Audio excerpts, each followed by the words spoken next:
श्री कृष्ण। आज हम श्रीमद् भागवत पुराण से भगवान श्री हरि के अंश अवतार श्री कृष्ण जन्म की कथा व्यास जी द्वारा निर्मित पुराण से सुनाने जा रहे हैं, जिसे महात्मा श्री सुखदेव जी ने राजा परीक्षित को सुनाई। श्री कृष्ण की इस अद्भुत कथा को जो मनुष्य श्रवण करेगा वह पापों से छूटकर सुख संपत्ति को पाके और अंत में मोक्ष को प्राप्त करेगा। श्री कृष्ण की कृपा पाने का यह सरल उपाय है कि उनके जन्म वृतांत को सुनना, श्रद्धा भक्ति और मन को एकाग्र करके जो भी श्रवण करता है श्री कृष्ण की उस पर असीम कृपा होती है। तो सुनिए श्री कृष्ण जन्म कथा। सुनिए। प्राचीन काल में यदुवंशी राजा थे सूरसेन। वे मथुरापुरी में रहकर मथुरा मंडल और सूरसेन मंडल का राज्य शासन करते थे। उसी समय से मथुरा ही समस्त यदुवंशी नरपतियों की राजधानी हो गई थी। भगवान श्री हरि सर्वदा वहाँ विराजमान रहते हैं। एक बार मथुरा में शूर के पुत्र वासुदेव जी विवाह करके अपनी नवविवाहित पत्नी देवकी के साथ घर जाने के लिए रथ पर सवार हुए। उग्रसेन का लड़का था कंस। उसने अपनी चचेरी बहन देवकी को प्रसन्न करने के लिए उसके रथ के घोड़ों की रास पकड़ ली। वह स्वयं ही रथ हाँकने लगा। यद्यपि उसके साथ सैकड़ों सोने के बने हुए रथ चल रहे थे। देवकी के पिता थे देवक। अपनी पुत्री पर उनका बड़ा प्रेम था। कन्या को विदा करते समय उन्होंने उसे सोने के हारों से अलंकृत 400 हाथी, 15,000 घोड़े, 1800 रथ तथा सुंदर सुंदर वस्त्र भूषणों से विभूषित 200 सुकुमारी दासियां दहेज में दी। विदाई के समय वर वधू के मंगल के लिए एक ही साथ शंख और मृदंग बजने लगे। मार्ग में जिस समय घोड़े की रास पकड़कर कंस रथ हाँक रहा था, उस समय आकाशवाणी ने उसे संबोधन करके कहा, अरे मूर्ख, जिसको तू रथ में बैठाकर लिए जा रहा है, उसकी 8वें गर्भ की संतान तुझे मार डालेगी। कंस बड़ा पापी था। उसकी दुष्टता की सीमा नहीं थी। वह भोजवंश का कलंक ही था। आकाशवाणी सुनते ही उसने तलवार खींच ली और अपनी बहन की चोटी पकड़कर उसे मारने के लिए तैयार हो गया। वह अत्यंत क्रूर तो था ही, पाप कर्म करते करते निर्लज्ज भी हो गया था। उसका यह काम देखकर महात्मा वासुदेव जी उसको शांत करते हुए बोले। वासुदेव जी ने कहा, राजकुमार, आप भोजवंश के होनहार वंशधर तथा अपने कुल की कीर्ति बढ़ाने वाले हैं। बड़े बड़े शूरवीर आपके गुणों की सराहना करते हैं। इधर यह एक तो स्त्री, दूसरी आपकी बहन और तीसरी यह विवाह का शुभ अवसर। ऐसी स्थिति में आप इसे कैसे मार सकते हैं? वीरवर जो जन्म लेते हैं उनके शरीर के साथ ही मृत्यु भी उत्पन्न होती है। आज हो या 100 वर्ष बाद जो प्राणी है उसकी मृत्यु होगी ही। जब शरीर का अंत हो जाता है तब जीव अपने कर्म के अनुसार दूसरे शरीर को ग्रहण करके अपने पहले शरीर को छोड़ देता है। उसे विवश होकर ऐसा करना पड़ता है जैसे चलते समय मनुष्य एक पैर जमाकर ही दूसरा पैर उठाता है, और जैसे जौक किसी अगले तिनके को पकड़ लेती है तब पहले के पकड़े हुए तिनके को छोड़ती है, वैसे जीव भी अपने कर्म के अनुसार किसी शरीर को प्राप्त करने के बाद ही इस शरीर को छोड़ते हैं। जैसे सूर्य, चंद्रमा आदि चमकीली वस्तुएं जल से भरे हुए घड़े में या तेल आदि तरल पदार्थों में प्रतिबिंबित होती हैं और हवा के झोंके से उनके जल आदि के हिलने डोलने पर उनमें प्रतिबिंबित वस्तुएं भी चंचल जान पड़ती हैं, वैसे ही जीव अपने स्वरूप के अज्ञान द्वारा रचे हुए शरीर में राग करके उन्हें अपना आप मान बैठता है और मोहवश उनके आने जाने को अपना आना जाना मानने लगता है। इसलिए जो अपना कल्याण चाहता है उसे किसी से द्रोह नहीं करना चाहिए, क्योंकि जीव कर्म के अधीन हो गया है और जो किसी से भी द्रोह करेगा उसको इस जीव में शत्रु से और जीवन के बाद परलोक से भयभीत होना ही पड़ेगा। कंस, यह आपकी छोटी बहन अभी बच्ची और बहुत दीन है। यह तो आपकी कन्या के समान है। इस पर अभी अभी इसका विवाह हुआ है। विवाह के मंगल चिन्ह भी इसके शरीर पर से नहीं उतरे हैं। ऐसी दशा में आप जैसे दीन वत्सल पुरुष को इस बेचारी का वध करना उचित नहीं है। इस प्रकार वासुदेव जी ने प्रशंसा आदि सम्मानिति और भय आदि भेद नीति से कंस को बहुत समझाया, परंतु वह क्रूर तो राक्षसों का अनुयायी हो रहा था, इसलिए उसने अपने घोर संकल्प को नहीं छोड़ा। वासुदेव जी ने कंस का विकट हट देखकर यह विचार किया कि किसी प्रकार यह समय तो टाल ही देना चाहिए। तब वे इस निश्चय पर पहुंचे, बुद्धिमान पुरुष को जहां तक उसकी बुद्धि और बल साथ दे मृत्यु को टालने का प्रयत्न करना चाहिए। प्रयत्न करने पर भी वह ना टल सके तो फिर प्रयत्न करने वाले का कोई दोष नहीं रहता। इसलिए इस मृत्यु रूप कंस को अपने पुत्र दे देने की प्रतिज्ञा करके मैं इस दीन देवकी को बचा लूं। यदि मेरे लड़के होंगे और तब तक यह कंस स्वयं नहीं मर जाएगा, तब क्या होगा? संभव है उल्टा ही हो, मेरा लड़का ही इसे मार डाले, क्योंकि विधाता के विधान का पार पाना बहुत कठिन है। मृत्यु सामने आकर भी टल जाती है और टली हुई भी लौट आती है। जिस समय वन में आग लगती है उस समय कौन सी लकड़ी जले और कौन सी ना जले, दूर की जल जाए और पास की बची रहे, इन सब बातों में अदृष्ट के सिवा और कोई कारण नहीं होता। ऐसा सोचकर वसुदेव जी ने बहुत सम्मान के साथ पापी कंस की बड़ी प्रशंसा की। कंस बड़ा क्रूर और निर्लज्ज था, अतः ऐसा करते समय वसुदेव जी के मन में बड़ी पीड़ा हो रही थी। फिर भी उन्होंने ऊपर से अपने मुख कमल को प्रफुल्लित करके हंसते हुए कहा। वासुदेव जी ने कहा, सौम्य, आपको देवकी से तो कोई भय नहीं है, जैसा कि आकाशवाणी ने कहा भय है पुत्रों से, सो इसके पुत्र मैं आपको लाकर सौंप दूंगा। कंस जानता था कि वासुदेव के वचन झूठे नहीं होते और इन्होंने जो कुछ कहा है वह युक्त संगत भी है, इसलिए उसने अपनी बहन देवकी को मारने का विचार छोड़ दिया। इससे वासुदेव जी बहुत प्रसन्न हुए और उसकी प्रशंसा करके अपने घर चले। देवकी बड़ी सती साध्वी थी, सारे देवता उसके शरीर में निवास करते थे। समय आने पर देवकी के गर्भ से प्रतिवर्ष एक एक करके 8 पुत्र तथा 1 कन्या उत्पन्न हुई। जो 6 संतानें हुई उन्हें वसुदेव जी ने कंस को दे दिया, क्योंकि वे सत्य से बंधे हुए थे। कंस ने क्रमांश उन सबको मार डाला। देवकी के 7वें गर्भ के आने पर कंस के भय के कारण उसकी रक्षा की और विशेष ध्यान दिया, परंतु योग माया ने उस गर्भ को खींचकर रोहिणी के पेट में रख दिया। राक्षसों ने राजा को यह सूचना दी कि देवकी का 7वां गर्भ गिर गया। उसी गर्भ से भगवान अनंत प्रकट हुए, जो संक्रमण नाम से प्रसिद्ध हुए। तदनंतर देवकी का 8वां गर्भ प्रकट हुआ, जो वायु से भरा हुआ था। 9वां मास व्यतीत होने के पश्चात 10वां मास उपस्थित होने पर सर्वदर्शी भगवान ने उस गर्भ पर दृष्टिपात किया। समस्त नारियों में श्रेष्ठ देवी देवकी स्वयं तो रूपवती थी ही, भगवान के दृष्टिपात करने पर तत्काल ही उनका सौंदर्य चौगुना बढ़ गया। कंस ने देखा देवकी के मुख और नेत्र खिल उठे हैं, वह तेज से प्रज्वलित हो योग माया के समान दशों दिशाओं को प्रकाशित कर रही है। मूर्तिमान ज्योति पुंज सी दिखाई देती है। उसे देख असुर राज कंस को बड़ा विस्मय हुआ। उसने मन ही मन कहा, इस गर्भ से जो संतान होगी वह मेरी मृत्यु का कारण है। ऐसा कहकर कंस यत्नपूर्वक देवकी के और वसुदेव की रखवाली करने लगा। उसने 7 द्वार वाले भवन में उन दोनों को रख छोड़ा था। 10वें मास के पूर्ण होने पर जब वह गर्भ वायु से पूर्ण हो गया, तब निर्लिप्त रहने वाले साक्षात भगवान श्री कृष्ण ने देवकी के हृदय कमल में निवास किया।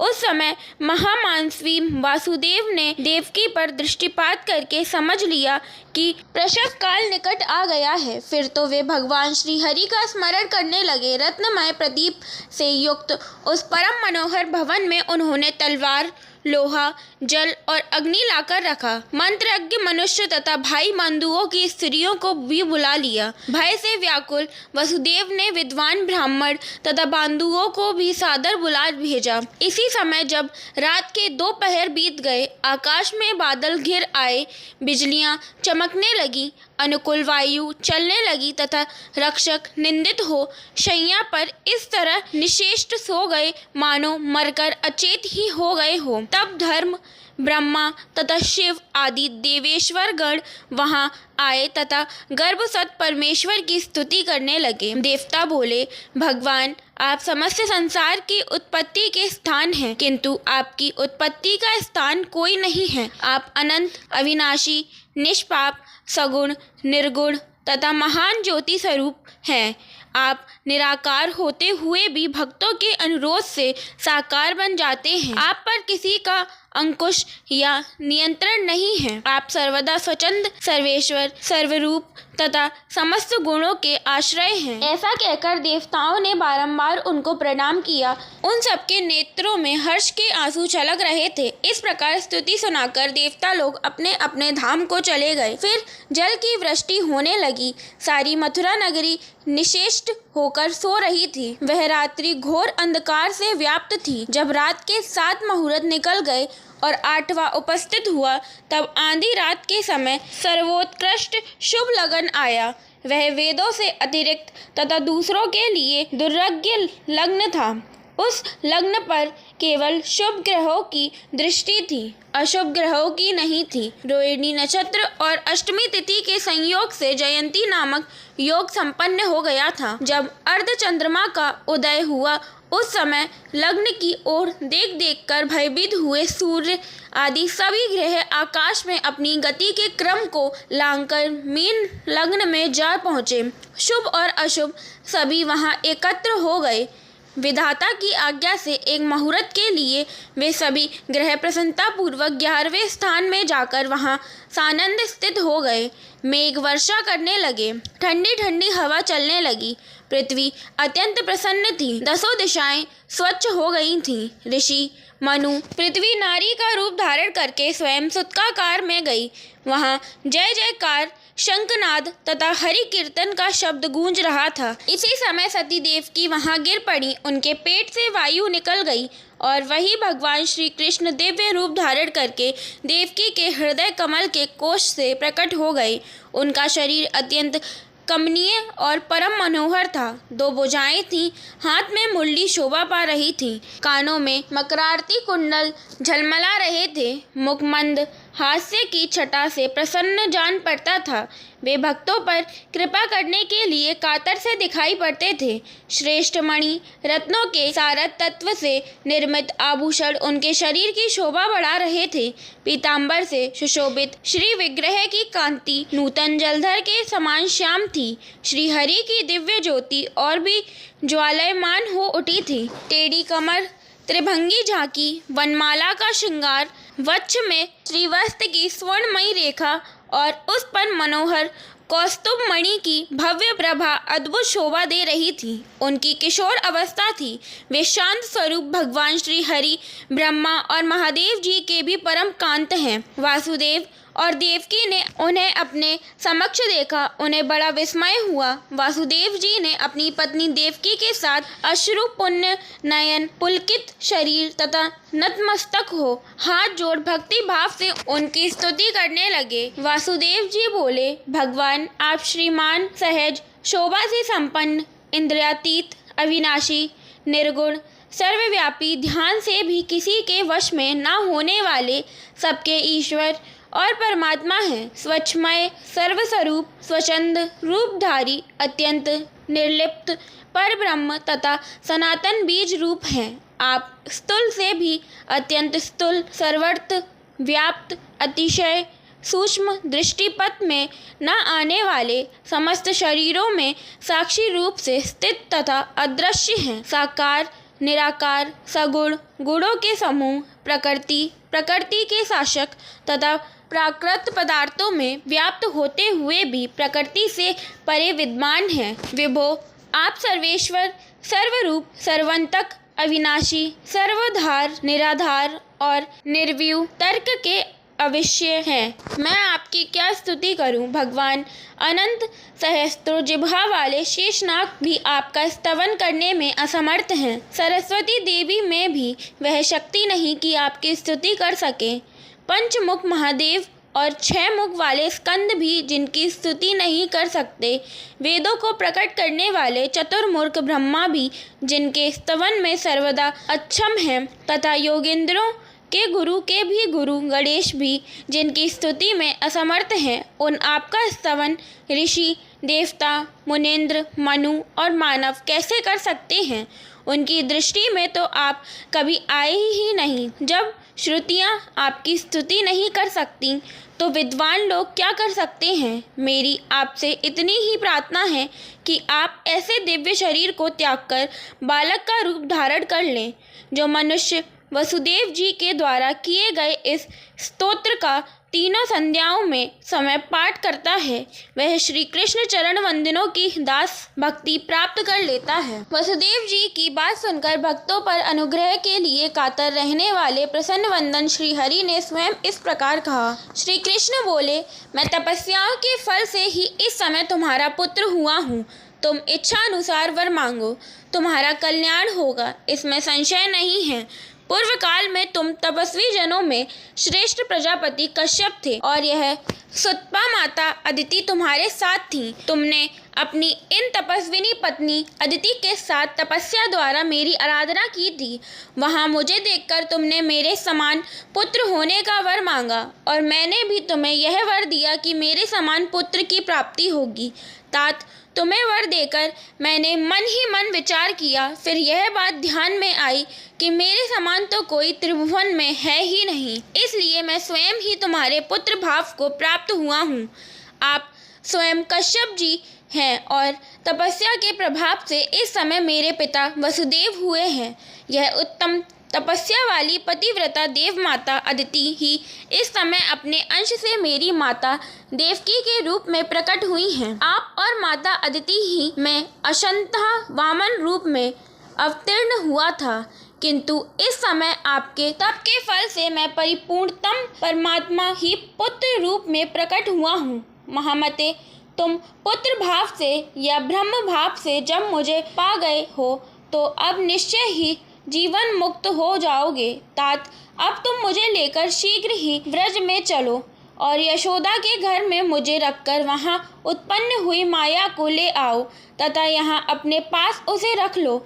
ऐसा कहकर श्री हरि वहाँ तुरंत शिशु रूप में हो गए। श्यामल पुत्र को पृथ्वी पर नग्न भाव से सोया देख विष्णु की माया से मोहित हो वसुदेव जी स्तुति कारागार में अपनी स्त्री से नींद में बोले, प्रिय, यह कैसा तेज पूज्य है। ऐसा कहकर वसुदेव ने पत्नी के साथ कुछ विचार करके वसुदेव जी उस बालक को जैसे ही वहां से लेके चले, योग माया ने द्वारपाल और पूर्ववासियों की समस्त इंद्रियां वृत्तियों की चेतना हर ली। वे सब के सब अचेत होकर सो गए। बंदीगृह के सभी दरवाजे बंद थे, उनमें बड़े बड़े किवाड़, लोहे की जंजीरें और ताले जड़े हुए थे। उनका बाहर जाना बहुत ही कठिन था, परंतु वसुदेव जी भगवान श्री कृष्ण को गोद में लेकर ज्यों ही उनके निकट पहुँचे त्यों ही वे सब दरवाजे आप से आप खुल गए। ठीक वैसे ही जैसे सूर्योदय होते ही अंधकार दूर हो जाता है, उस समय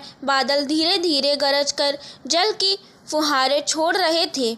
इसलिए शेष जी अपने फनों से जल को रोकते हुए भगवान के पीछे पीछे चलने लगे। उन दिनों बार बार वर्षा होती रहती थी, इससे यमुना जी बहुत बढ़ गई थी। उनका प्रभाव गहरा और तेज हो गया था। तरंगों के कारण जल पर फेन ही फेन हो रहा था। सैकड़ों भयानक भंवर पड़ रहे थे। जैसे सीतापति भगवान श्री राम जी को समुद्र ने मार्ग दे दिया था, वैसे ही यमुना जी ने भगवान को मार्ग दे दिया। वासुदेव जी नंद बाबा के गोकुल में जाकर देखा कि सबके सब गोप नींद से अचेत पड़े हुए हैं। उन्होंने अपने पुत्र को यशोदा जी की शैया पर सुला दिया और उनकी नवजात कन्या लेकर वे बंदी गृह में लौट आए। जेल में पहुंचकर वसुदेव जी ने उस कन्या को देवकी की शैया पर सुला दिया और अपने पैरों में बेड़ियां डाल ली तथा पहले की तरह वह बंदी गृह में बंद हो गए।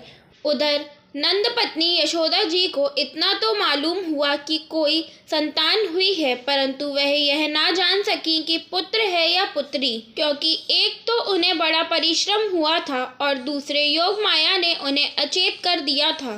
जब वसुदेव जी लौट आए तब नगर के बाहरी और भीतरी सब दरवाजे अपने आप ही पहले की तरह बंद हो गए।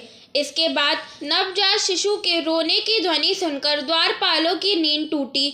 वे तुरंत भोजराज कंस के पास गए और देवकी को संतान होने की बात कही। कंस तो बड़ी आकुलता और घबराहट के साथ बात सुनते ही वह झटपट पलंग से उठ खड़ा हुआ और बड़ी शीघ्रता से स्तुति कारागृह की ओर झपटा। इस बार तो मेरे काल का ही जन्म हुआ है, यह सोचकर वह विह्वल हो रहा था और यही कारण है कि उसे इस बात का भी ध्यान न रहा कि उसके बाल बिखरे हुए हैं। रास्ते में कई जगह वह लड़खड़ाकर गिरते गिरते बचा। बंदी गृह में पहुंचने पर सती देवकी ने बड़े दुख और करुणा के साथ अपने भाई कंस से कहा, मेरे हितैषी भाई, यह कन्या तो तुम्हारी पुत्र वधू के समान है, स्त्री जाति की है, तुम्हें स्त्री की हत्या कदापि नहीं करनी चाहिए।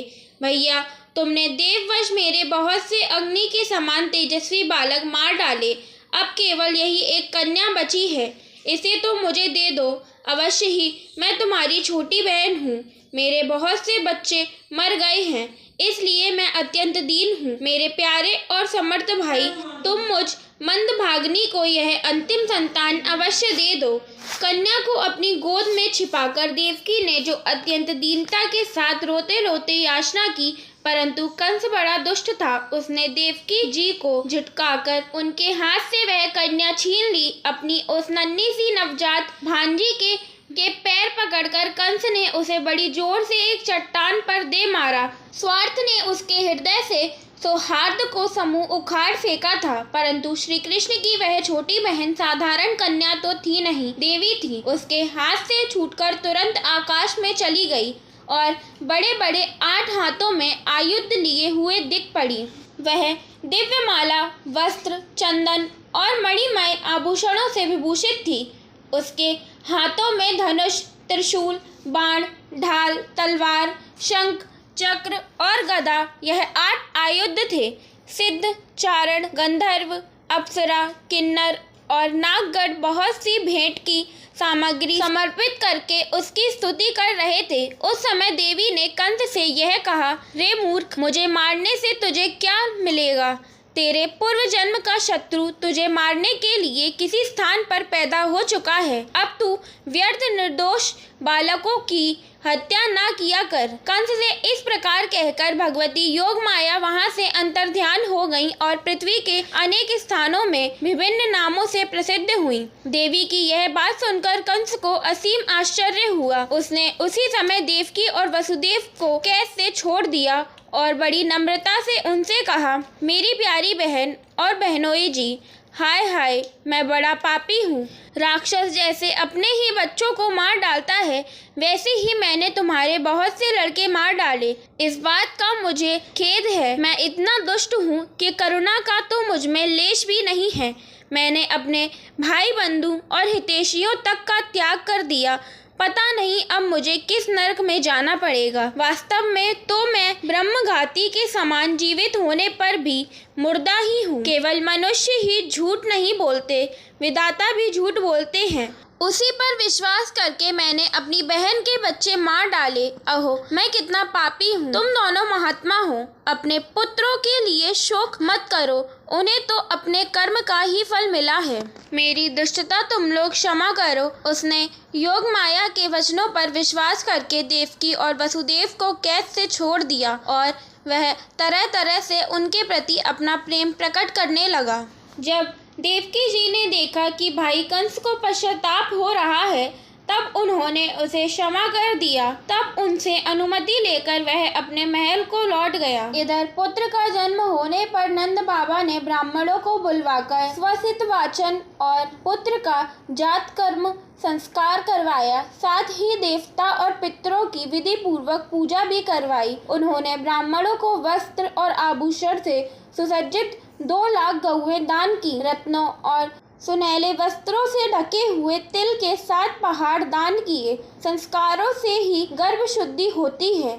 यशोदा जी के पुत्र हुआ है, यह सुनकर गोपियों को भी बड़ा आनंद हुआ। उन्होंने सुंदर सुंदर वस्त्र, आभूषण और अज्जन आदि से अपना श्रृंगार किया। गोपियों के मुख कमल बड़े ही सुंदर जान पड़ते थे। उन पर लगी हुई कुमकुम ऐसी लगती मानो कमल की केसर हो। वे भेंट की सामग्री ले लेकर जल्दी जल्दी यशोदा जी के पास चली। इस प्रकार नंद बाबा के घर जाते समय उनकी शोभा बड़ी अनूठी जान पड़ती थी। नंद बाबा के घर जाकर वे नवजात शिशु को आशीर्वाद देती, यह चिरंजीवी हो, भगवान इसकी रक्षा करे, और लोगों पर हल्दी तेल से मिला हुआ पानी छिड़क देती तथा ऊंचे स्वर से मंगल गान करती थी। भगवान श्री कृष्ण समस्त जगत के एकमात्र स्वामी हैं। उनके ऐश्वर्य, माधुर्य, वात्सल्य सभी अनंत हैं। वे जब नंद बाबा के व्रज में प्रकट हुए उस समय उनके जन्म का महान उत्सव मनाया गया। उसमें बड़े बड़े विचित्र और मंगलमय बाजे बजाए जाने लगे। आनंद से